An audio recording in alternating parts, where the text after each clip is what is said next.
लुटेरे गिरफ्तार किए। सर क्या है पूरा मामला बताइए।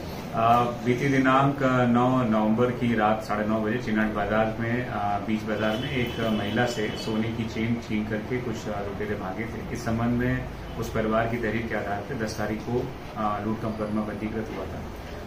पूर्व प्राप्त जानकारी के अनुसार पल्सर बाइक पे 2 लड़के थे। इन्होंने पहले चेन छीनी, उसके बाद पैदल वहां से भागे में सफल हुए थे।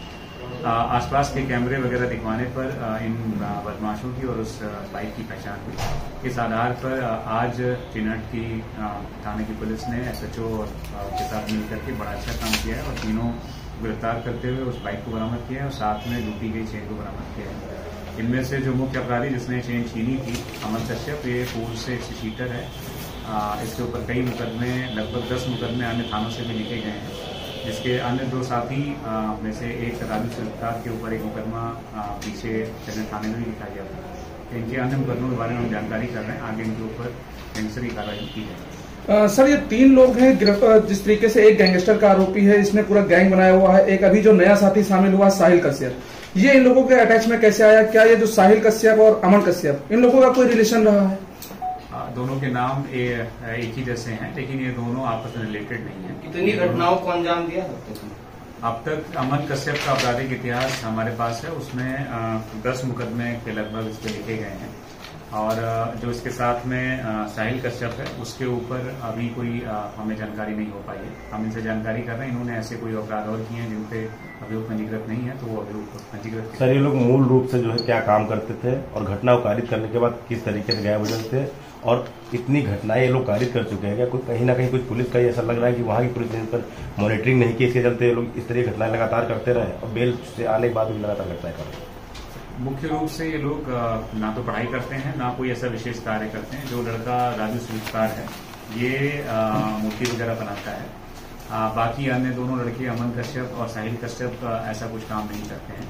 इनकी किस प्रकार से मित्रता हुई और किस कारण से ये यहाँ पर चिनाट बाजार में उतरे थे, इस बारे में हम लोग जानते हैं। सर जिस तरीके से 3 आरोपी हैं और जो मोटरसाइकिल दिख रही है, मोटरसाइकिल पे एक मोनोग्राम दिख रहा है पुलिस का।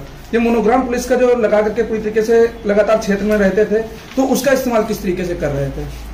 इस बारे में हम लोग जानकारी कर रहे हैं कि किस प्रकार से इनके बाइक पे क्या चीजें हैं और क्यों उन्होंने लगाई थी।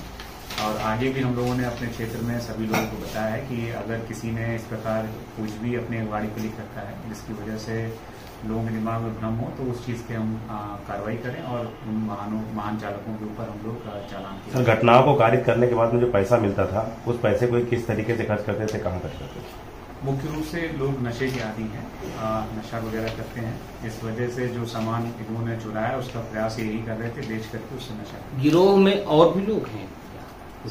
इनके अन्य साथी भी हैं जो अपराध करते हैं, लेकिन आज के अपराध में ये 3 लोग, जिसमें हम लोग किसी का नहीं, यही 3 लोग। बाइक इनकी है किसी और की है? बाइक इनके परिवार की है, अमन। सर एक अहम सवाल ये होता है कि जिस तरीके से जो बेल पर लुटेरे बाहर आते हैं या चोर बाहर आ रहे हैं, उनको लगातार पुलिस मॉनिटर कर रही होती है, चिन्हित कर रही होती है, उसके बावजूद ये घटनाएं जैसे करते हैं, तो इनके लिए क्या कुछ अभियान आपका विशेष चल रहा है?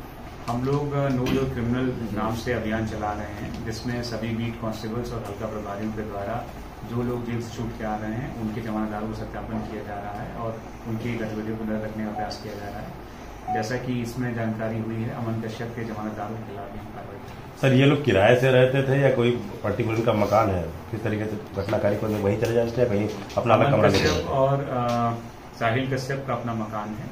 यहाँ से घटना कार्य करने के बाद वो अपने आवासी चले गए थे। आज वो पुनः इस चेन के संबंध में जानकारी करने राजू सरकार के पास आए थे, तभी। सर ये जो ज्वेलरी ये लोग पूरी लूट कांड करते थे, ज्वेलरी आखिर बेचने कहाँ जाते थे? क्योंकि अभी तक जानकारी है ज्यादातर सीतापुर पहुंच रहे थे। क्या कोई ऐसा ज्वेलर भी चिन्हित हुआ है जो इन सभी मामलों में संलिप्त रहा हो? जो आज की जो घटना है, जो 9 तारीख को हुई थी, इसकी चेन राजू सरकार के पास ही थी, उसी के पास से बरामद हुई है। जरूर इसको बेचने का प्रयास कर रहे थे, लेकिन क्योंकि दिवाली का मौसम था, इसलिए कोई भी सोनार इस तरह की चीजें खरीदने के लिए तैयार नहीं। Thank you.